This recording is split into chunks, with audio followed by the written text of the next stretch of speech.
The traditional Thanksgiving road trip. You're on your way to Aunt Edna's, who always pinches your cheeks, in who knows whereville, Mississippi. Everyone piles into the car and you keep telling yourself it'll all be worth it because there will be pie. As you pack, you make sure to take your precious headphones to drown out the symphonies of "Are we there yet? How long is the road?" and the sound of bugs hitting the windshield. Now imagine traveling approximately 3,219.77 miles by boat 400 years ago.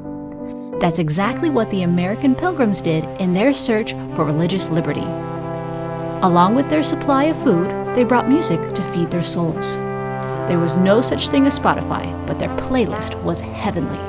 Apart from some drums and trumpets, there weren't many instruments aboard the Mayflower, but they did bring a special book, the Ainsworth Psalter.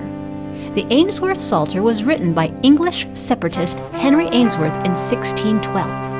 It included the biblical Psalms in the vernacular without compromising the scripture, with the same Psalms in metrical form for singing. Although the New World brought freedom, it also brought hardship. But each trial had a psalm to strengthen their resolve. A psalm for hunger, for sickness, and even death. Thanksgiving came second nature to the Pilgrims.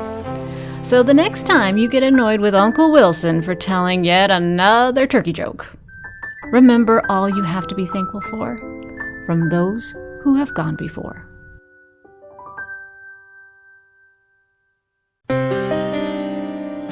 Thank you for watching. Hope to see you on the next episode of Musical Time Machine.